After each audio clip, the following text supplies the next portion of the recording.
मुंहिंजो सुवाल आहे त मुंहिंजो पुटु आहे 22 सालनि जो ज़ुल्फ़कार अली। हुनजी पैदाइश तारीख़ आहे 18 दिसंबर 2088 तो 1988 1988। हाँ 18 दिसंबर ठीक 88।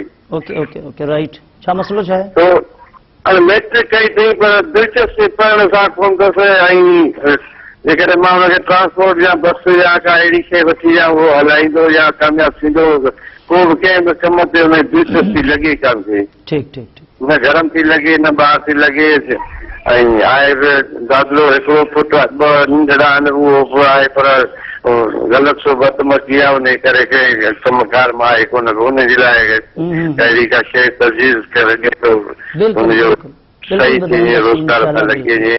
थैंक यू अली साहब। तव्हां कॉल कई हैदराबाद में उनजो जवाब नोट कयो। जी नाज़रीन असांखे कॉल कई अली अहमद साहब फ्रॉम हैदराबाद सिंध प्रोविंस।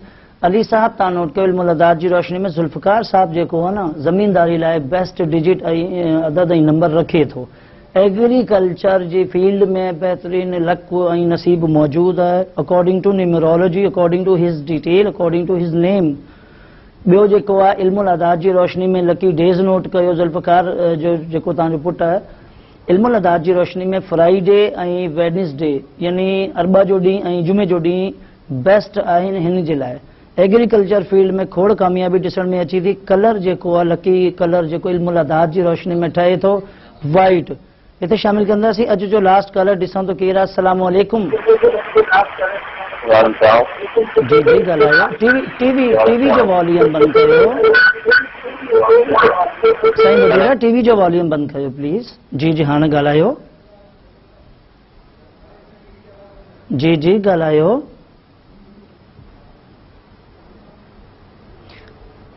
जी साईं ॻाल्हायो। लाइन ड्रॉप थी वई आहे। नाज़रीन जेकॾहिं तव्हां हेॾे कॉल कंदा आहियो तो 2-3 ॻाल्हियुनि जो तव्हांखे ख़्याल रखणु घुरिजे। जब नाज़रीन आप यहाँ पर कॉल करते हैं हमें अंदाज़ा है, आप यकीन कीजिए कि मुझे तो अकॉर्डिंग टू न्यूमरोलॉजी भी अंदाज़ा है, फीलिंग्स फील हो रही होती हैं। तो प्लीज़ आप टीवी का वॉल्यूम कम किया कीजिए। कॉल करते हैं तो रिलैक्स होकर कॉल करनी चाहिए, आपको रिलैक्स होकर बात कीजिए।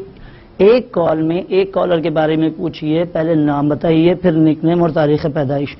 अलमुख्तसर ये कि नाज़रीन हम गुफ्तगू कर रहे थे प्रेडिक्शन ऑफ पाकिस्तान के हवाले से इल्मुल अदाद की रोशनी में। आपको एक बार फिर उसको दोहरा दें जिन लोगों ने भी धरती टीवी ट्यून किया है, हमारे प्रोग्राम को ट्यून किया है। वेबसाइट भी हमारी विजिट कीजिए आप www.medicalpalmistry.com। इसमें इल्मुल अदाद का आपको बेहतरीन कलेक्शन जो है वो मिलेगा। आप उसे देखिए, पढ़िए, विजिट कीजिए और ज़रूर देखिए। बाकी